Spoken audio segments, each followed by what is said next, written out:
Puji Tuhan, Bapak Ibu, hari ini saya berbicara tentang ayat yang disampaikan oleh Bapak Gembala pada hari Minggu yang lalu. Ayatnya cuma satu, ya, ayat cuma satu, tapi dua ayat ya, satu pokok bacaan tapi dua ayat di dalam 2 Timotius pasal 2 ayat 20-21. Ini tempat disinggung, ya silakan dibuka ayatnya ya. Kesucian dan pemakaian Tuhan. Kita berbicara tentang kesucian dan pemakaian Allah. Next, Mas, untuk kita membaca ayatnya, karena waktu kita juga sangat terbatas, supaya kita bisa membahas semuanya dengan lengkap ya. Jadi ayatnya begini Bapak Ibu Saudara, 2 Timotius 2 ayat 20-21 dikatakan, di dalam rumah yang besar bukan hanya terdapat perabot dari emas dan perak, melainkan juga dari kayu dan tanah. Yang pertama dipakai untuk maksud yang mulia, dan yang terakhir untuk maksud yang kurang mulia.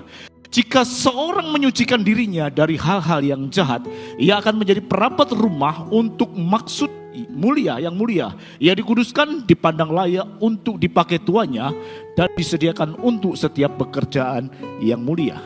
Bapak Ibu Saudara, kita melihat ayat ini saja yang kita akan uraikan. Di sini kita melihat ada satu rumah besar. Ada satu rumah besar, terdapat banyak perabot. Kalau kita katakan rumah besar itu adalah gereja, ini banyak perabot yang ada di dalamnya. Kita mungkin termasuk di dalamnya. Tetapi perabot apa yang ada dalam kehidupan kita?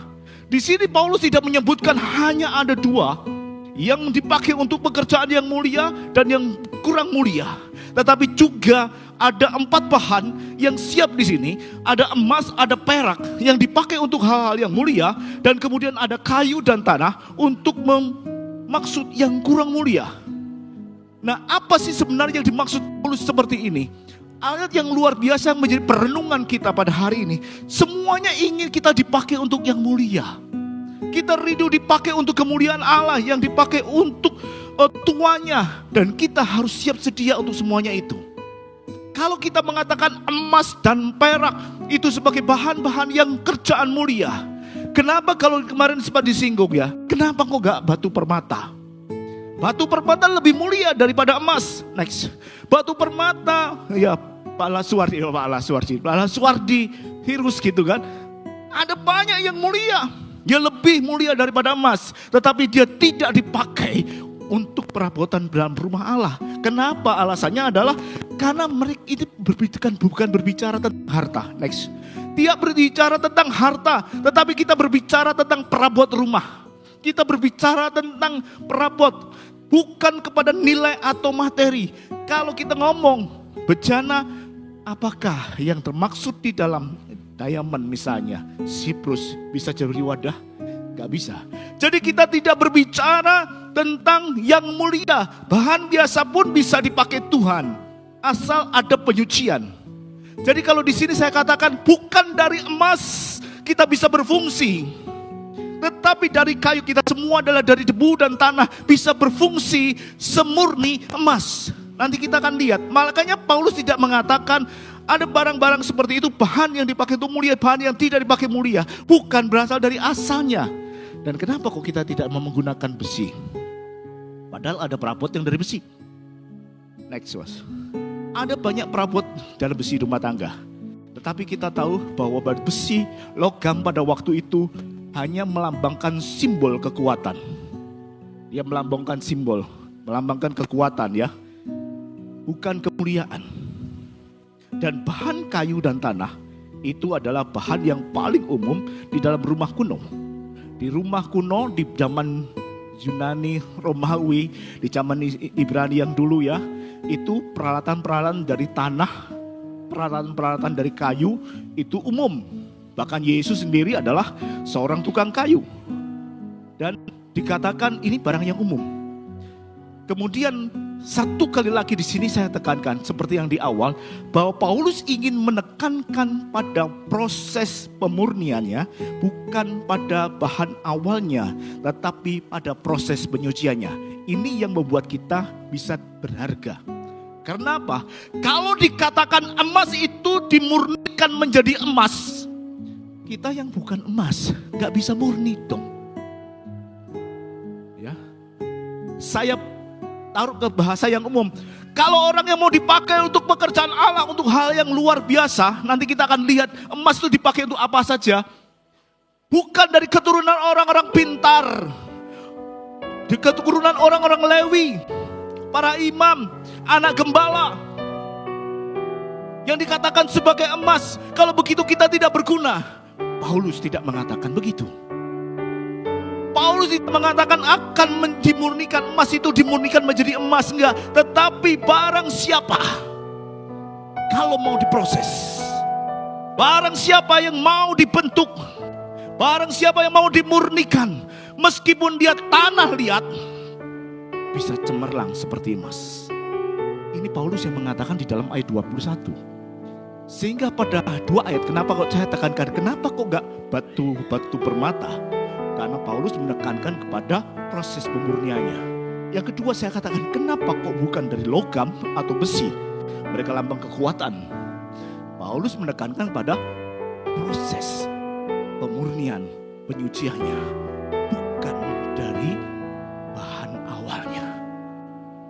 Kalau kita ngomong, ya kita ini semua debu dan tanah, apa bisa cemerlang emas? Kan begitu.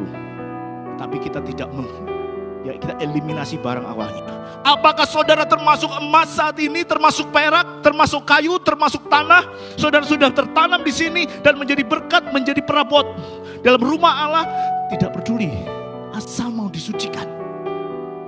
Kenapa? Banyak orang Kristen datang ke gereja bukan sebagai dia terdapat di dalam perabot rumah besar itu, di dalam gereja itu. Tetapi yang sesungguhnya pertanyaan adalah, sudahkah dia menjadi perabot yang berguna dalam rumah itu?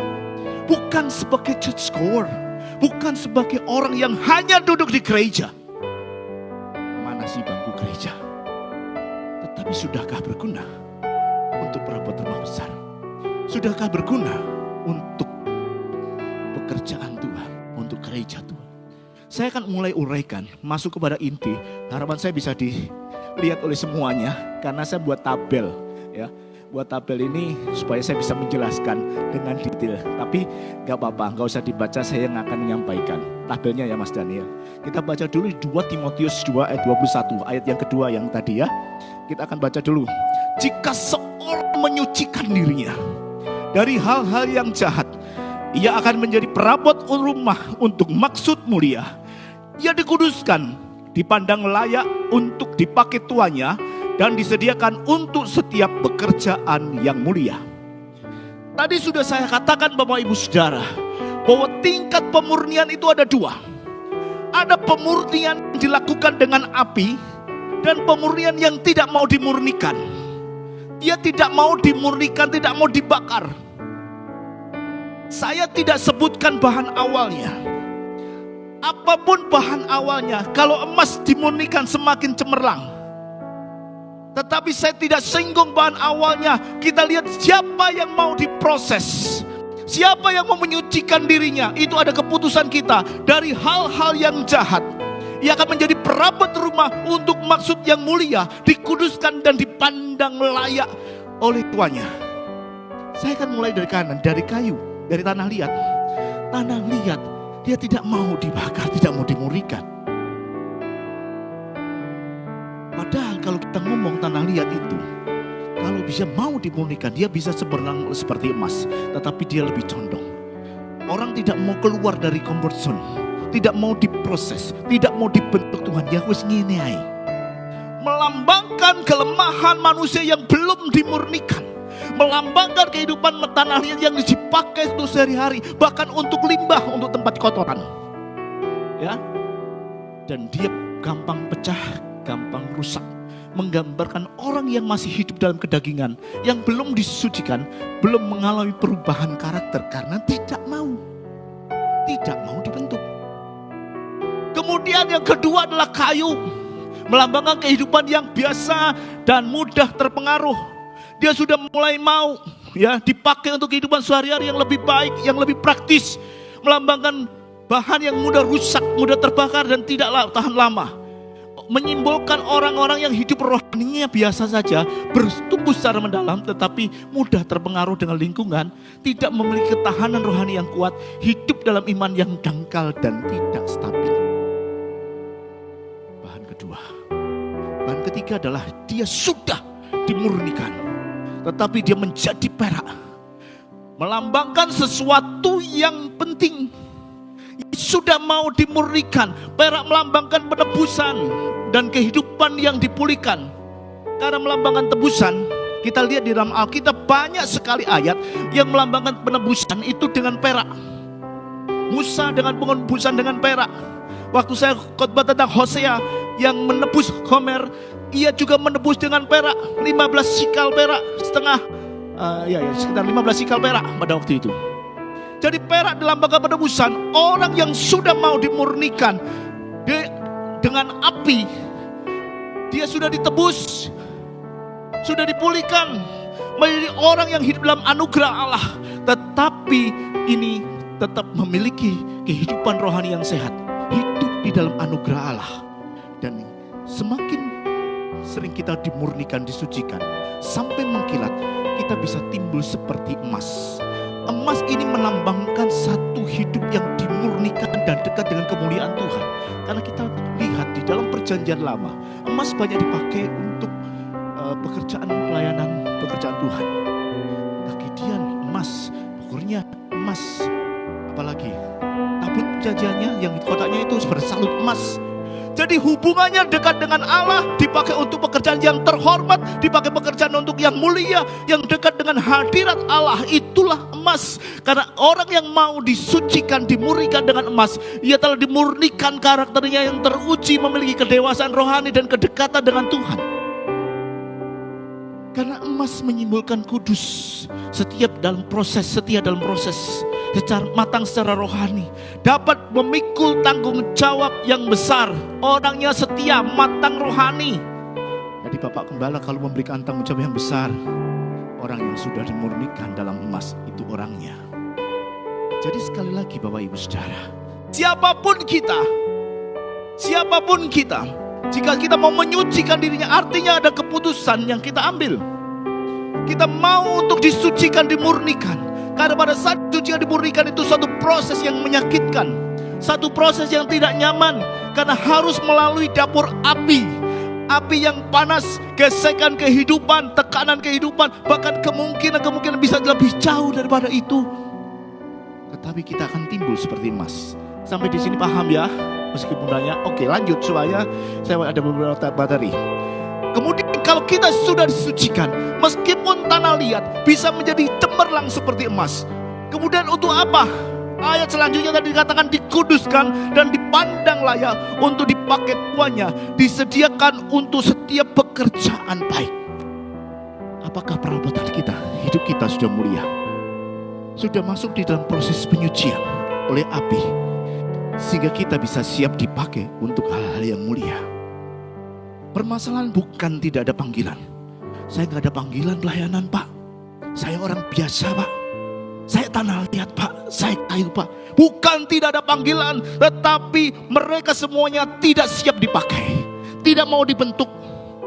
Tidak mau diproses dalam api, sehingga tidak bisa dimurnikan. Karena setiap orang yang mau dipakai Tuhan harus melewati pemurnian karakter, ketaatan, dan kekudusan hidup melalui dapur api. Tidak nyaman, tidak enak, tetapi ini terjadi dalam kehidupan kita. Setiap orang, siapapun saudara. Kalau kita ngomong seperti emas, dia hanya orang-orang benar, orang-orang hebat saja, orang pandai saja yang dipakai. Tetapi kita orang biasa bisa dipakai asal kita mau disucikan dan dimurnikan. Next. Bapak Ibu Saudara, kemudian yang kedua adalah ada tanda bagaimana kita bisa dipakai sebagai bejana untuk kemuliaan Tuhan. Yang pertama ciri yang membawa kita, Tuhan membawa kita melalui proses pemurnian. Itu salah satu tanda. Bersedia enggak? Tadi dikatakan kita bersedia atau tidak, meskipun tanah liat atau kayu, kita bersedia enggak untuk dimurnikan? Karena apa? Kalau kita ngomong tidak ada emas, tidak bisa menjadi emas kalau tidak melalui proses pemurnian dalam api. Demikian juga bejana kemuliaan tanpa proses pemurnian tidak akan bisa. Sebagai contoh Yusuf, Tuhan tidak memberikan sekedar tahta. Tahta diberikan, harta diberikan, tetapi proses masuk ke sana itu harus juga dilalui. Tuhan punya rencana dalam kehidupan untuk memberikan kita hal yang lebih baik, masa depan yang cerah, semua yang terbaik Tuhan sediakan. Mau gak masuk prosesnya? 13 tahun. Yusuf harus melalui proses ini. Dia harus dari pertama minta mimpi matahari, bulan, bintang ya, dan berbintang. Sejak saat itu dia difitnah, dimasukkan sumur, dijual sebagai budak, kemudian difitnah lagi, masuk penjara, sampai akhirnya dia menjadi penguasa Mesir setelah Firaun. Tuhan memberikan tahtanya, Tuhan kasih visi tahtanya, tetapi Yusuf harus melalui prosesnya. Tuhan kasih janjinya kepada kita dalam masa depan yang penuh dengan harapan, masa depan yang cemerlang, yang gilang gemilang. Masuk prosesnya. Tanpa proses, janji tidak bisa terpenuhi. Jangan katakan Tuhan tidak adil karena saudara tidak mau melalui prosesnya. Gak bisa terima janjinya. Lalui prosesnya, ambil hadiahnya. Kemudian yang kedua adalah Tuhan juga membersihkan motivasi di dalam kehidupan kita. Bagaimana pelayanan kita? Mungkin kita mengatakan, aku sekarang tertindas, aku sekarang tertekan, aku sekarang dalam kondisi yang diasingkan, sepertinya gak ada yang menyapa. Ketahuilah kalau seorang dipersiapkan Tuhan, harus melalui itu. Dia mengoreksi motivasi kita di dalam hati kita. Tuhan tidak peduli apa yang kita lakukan. Oh, saya sudah berjasa besar pada gereja ini, saya sudah melakukan banyak hal untuk gereja ini. Tuhan tidak peduli dengan itu, tetapi dia mengatakan, mengapa engkau melakukannya? Apa motivasimu? Kita bisa lihat Petrus bagaimana dia membela Tuhan. Kalau engkau mati, aku mau mati buatmu. Petrus mengatakan dia yang menjadi nomor satu. Petrus yang ingin selalu diperhatikan oleh Allah. Dan Petrus yang luar biasa itu selalu berdiri di depan. Tetapi motivasinya juga dipertanyakan. Dia harus masuk proses. Dia kehilangan semuanya pada saat Yesus disalibkan. Pada saat Yesus ditangkap, tidak ada lagi kemuliaan orang yang menyambut dia. Padahal sebelumnya kalau Yesus datang, dia lulukan, dia di belakangnya, dia lulukan. Yesus ada di depannya. Sama seperti seorang sopir, kalau bosnya yang di sebelah di dalam hormat, sopirnya kan dapat hormat. Terus sama. Tidak ada mujizatnya, stop. Tidak dilulukan, tidak ada mujizat. Yesus masuk penjara. Dia kehilangan semuanya. Dia kehilangan semuanya. Pada saat seorang budak, anak kecil menanyakan dia bahwa dia adalah salah satu pengikutnya, dia menyangkal. 3 kali dia menyangkal Yesus. Aku tidak kenal dia. Apa yang dilakukan setelah itu? Apakah dia kembali berkhotbah? Apakah dia kembali melayani Tuhan? Enggak. Dia merasa identitasnya sudah gagal, maka dia lari menjadi penjala ikan lagi. Itu yang dilakukan. Tapi untung Tuhan perhatikan, merubah motivasinya. Pada saat Tuhan bangkit, dia tidak mengatakan, "Hai Petrus, kamu sudah mengkhianati saya. Hai Petrus, engkau sudah menyangkal aku 3 kali. Tuhan tidak mengatakan begitu. Tetapi dia bakar roti, bakar ikan. Dia katakan, kesini, mari makan. Betul? Kesini, mari makan bersama-sama. Dan Yesus rangkul. Dia tidak menghujat, kamu sudah menyangkal aku kemarin. Kamu sudah mengkhianati aku kemarin. No, bakar ikan, makan bareng. Baru setelah makan bareng dia katakan, Simon, anak Yohanes, apakah engkau mengasihi aku? Simon, anak Yohanes, apakah engkau mengasihi aku? Gembalakanlah domba-dombaku. Selama 3 kali. Hancur hatinya Petrus. Dan dia setelah itu motivasinya berubah. Dia kembali melayani Allah dengan benar. Bahkan ketika dia berkhotbah 3.000 orang bertobat. Luar biasa. Padahal sebelumnya siapa yang gak pernah berkuasa? Dari Petrus, orang dekat dengan Yesus. Tangan kanannya Yesus dalam pelayanan. Hei. Tetapi keadaan berubah setelah Yesus ditangkap. Tidak ada mujizat, tidak ada hura-hura, tidak ada penyambutan. Dan dia dimurnikan di sana. Dan setelah dia dimurnikan, motivasinya dipulihkan. Dia menjadi tokoh yang luar biasa. Bisa dipahami? Oke, lanjut. Yang ketiga adalah Tuhan menumbuhkan kerinduan dan kekudusan. Tandanya apa? Kita rindu untuk senantiasa dipersiapkan untuk mau hidup kudus. Kita mempunyai kerinduan untuk mau dekat dengan Tuhan. Kita punya kerinduan untuk selalu mau menyenangkan hati Tuhan. Bukan sekedar melaksanakan ritual agama, mengikuti kegiatan gereja. Saya seringkali mengatakan di gereja ini tidak ada ritual, yang ada adalah spiritual. Di sini tidak ada religi, di sini yang ada adalah relasi. Jadi kalau kita sudah lagi bukan sebagai just goer, bukan lagi sebagai orang hanya mengikuti aktivitas kegiatan gereja, tetapi kita punya kerinduan yang dalam untuk itu. Amin. Allah mau bentuk kita, proses kita, karena kita adalah miliknya. Siapa yang merasa dia milik Allah? Halo? Tidak ada yang merasa, puji Tuhan Pak Budi milik Allah, yang Pak Henrik, yang lainnya bukan milik Allah. Ada tanda yang luar biasa bahwa kita ini milik Allah. Yang terakhir, next. Tanda bahwa kita adalah milik dan karya terbaik dari Allah adalah DNA. Ada yang tahu DNA? DNA itu loh, yang artis, kemudian anaknya nggak diakui, terus kemudian DNA-nya itu, ya kan seperti itu kan, tahu ya? Menunjukkan identitasnya, keturunan siapa, karakternya bagaimana, itu adalah DNA. Saudara tahu kita DNA-nya Allah? Ada tertulis di ayat yang terakhir, nanti saya akan buka. Tetapi yang ingin saya jelaskan tentang DNA ini, saya tahu DNA berarti sudah tahu ya. Kita buka Mas. DNA adalah manusia, data manusia yang paling universal. Tersusun dalam 4 asam nukleat, A, T, C, dan G. Huruf-huruf ini membentuk kode genetik. Ya, sebagai cetak biru setiap kehidupan manusia, makhluk hidup. Para ilmuwan menemukan struktur DNA mengikuti pola matematis yang sama sehingga memetakan genom. Genom adalah keseluruhan informasi genetik. 99% genom itu adalah nukleus, inti dari gen itu sendiri. Sedangkan 1% itu adalah gen dari mother, ibu. Jadi genom adalah seperti itu. Para ahli mengatakan itu sebuah kebetulan. Tetapi seorang ahli biologi namanya Michael Denton menganggap itu sebagai bukti cerdas, semacam kode kosmik yang tertanam dalam kehidupan itu sendiri. Kita lanjutkan. Ini seorang anak Tuhan yang mengatakan genom. Tahun 2013, sekelompok ahli genetika dari Kazakhstan mengklaim bahwa mereka menemukan presisi matematis dari DNA manusia. Mereka menyebutnya sebagai wow signal. Itu semacam pesan berkode. Ya, semacam hal yang harus diciptakan. Dan itu bukan sesuatu karena hal yang biasa terjadi. Tetapi adalah alasannya tidak terjadi karena kebetulan. Tetapi karena niat. Niat yang betul-betul dilaksanakan. Ya, mereka mengatakan wow signal. Kenapa? Seragam signalnya. Seragamnya dari nukleus A, T, C, dan G. Dia seragam, memang agak bulat ya, tapi saya berharap nanti kalau materi ada atau browsing sendiri boleh ya.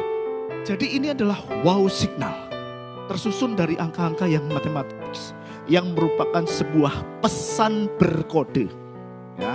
Itu sendiri, paham dari sini? Sebelum saya lanjut, ini paham dulu ya. Dia menyebut wow signal, signal yang luar biasa. Kita lihat satu lagi, klik ya, satu klik. Dong. Ya. Jadi 4 susunan nukleat tadi A, T, C, dan G itu disambung dengan jembatan-jembatan yang tersusun bukan secara acak tetapi mempunyai satu pola yang terbentuk. Setiap 10 unit ada satu jembatan. Lalu setiap 5 unit ada satu jembatan. Setiap 6 unit ada satu jembatan. Dan setiap 5 unit lagi, satu jembatan lagi. Jadi 10, 5, 6, 5 ada jembatan. 10, 5, 6, 5. 10, 5, 6, 5. Seperti itu, paham? Oke, 10, 5, 6, 5. Dan namanya kita ini kadang-kadang digaduk-gaduk. Karena tadi katakan wow signal, sesuatu yang ajak, pola tersusun, kode. Sesuatu kode yang disampaikan.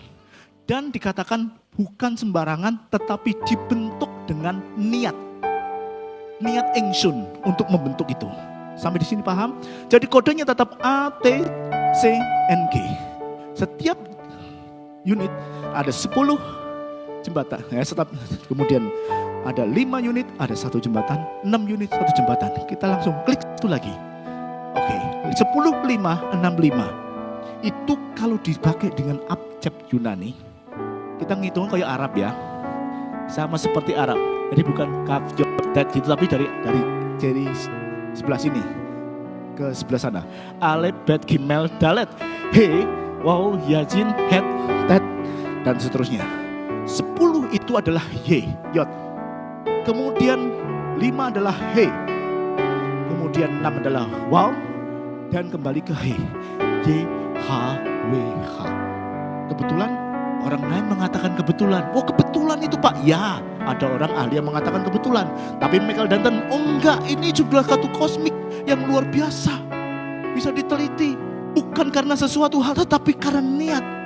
Bayangkan dari setiap unit ada 10, dari 10 ada 1 jembatan. Ada 6 unit, ada 1 jembatan. 5 unit, ada 1 jembatan. 10, 5, 6, 5, 1 angka yang bukan acak. Tetapi itu membentuk DNA manusia, saudara dan saya. Sama. Nanti dipelajari lebih lanjut di dalam internet saudara. Saya nggak akan jelaskan lebih jauh lagi karena waktunya sudah sangat mendesak. Tetapi yang jelas di sini, saya menunjukkan bahwa kita ini dibentuk oleh Allah. Mungkin orang mengatakan kita itu tanah liat. Mungkin kita mengatakan sebagai kayu yang tidak mulia. Tetapi kalau kita mau diproses, kayu bisa cemerlang seperti emas. Tanah liat bisa cemerlang seperti emas. Apalagi kalau saudara dari bahan dasarnya adalah emas, semakin cemerlang dipakai oleh Allah. Amin. Sekarang kita mau apa dah?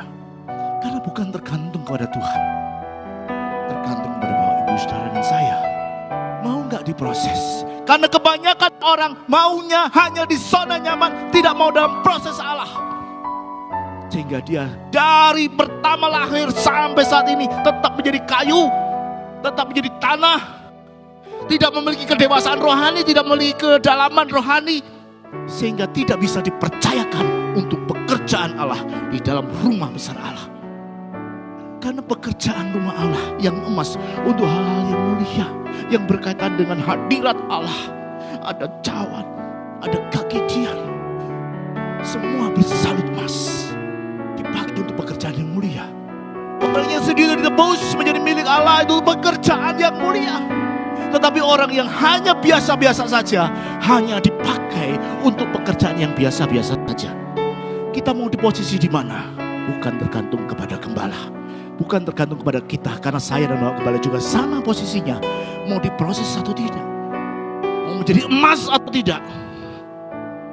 Terakhir Pak, ya Pak. Oke, next satu lagi ya.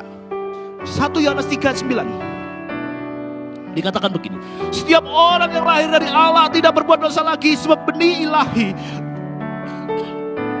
tetap ada di dalam dia, dan ia tidak dapat berbuat dosa karena ia lahir dari Allah. Kita ini lahir dari Allah, tertulis dalam Alkitab 1 Yohanes 3 ayat 9. Jadi DNA kita, DNA YHWH. Paham? Bersyukurlah kita bisa memahami seperti ini. Meskipun kalau kita ngomong, oh itu gadok-gadok, no, terserah. Tetapi itu penelitian. Nukleusnya ATCNG juga ada, bisa dicari di internet. Kalau itu semua sesuai dengan abjad Yunani, abjad Ibrani, abjad ke-10, abjad ke-5, abjad ke-6, abjad ke-5 lagi, YHWH, itu ada signatur Allah. Seorang karya yang besar, Beethoven, dalam karya musiknya dia selalu membubuhkan tanda tangannya. Picasso selalu membubuhkan tanda tangannya. Gak usah yang jauh-jauh, yang besar-besar. Di Indonesia sendiri karya itu luar biasa aja, tapanya Pak Widodo. Kita menulis buku saya sama Mbak Gembala, ada satu hakinya, hak atas intelektual ada. Itu menunjukkan karya kita. Dan Allah berkarya untuk membentuk manusia supaya dapat dipakai untuk pekerjaan-pekerjaan yang mulia. Ada benih ilahi yang sudah dicantumkan. Ada benih ilahi yang diberikan. Karena itu dia tidak bisa berbuat dosa. Kalau dia berbuat dosa, itu berarti kembali ke natur lamanya. Natur lamanya kita adalah berbuat dosa. Kalau kita mau disucikan, saya akan bahas ini minggu depan, besok minggu ini sebenarnya. Natur lama kalau tidak disucikan akan kembali dosa. Seperti tanah liat tidak mau diproses, ya tetap tanah liat untuk bekerja keadaan yang mulia. Oke. Bapak Ibu Saudara, saya sudah diperingatkan waktu habis. Tapi saya berharap ini dapat memberikan penjelasan kepada Bapak Ibu Saudara dengan gamblang, meskipun dengan cepat. Tetapi kita lihat ATNC. Mari musik worship leader naik ke depan. Kita akan nyanyikan satu pujian dan kita akan tutup dalam doa. Kita bisa melihat di sini bahwa kita lahir dari Allah. Ada DNA Allah, benih ilahi, ada signatur Allah, mulia. Jadi jangan sia-siakan kehidupan kita. Mari kita bersama-sama memancarkan emas yang murni dan rohani.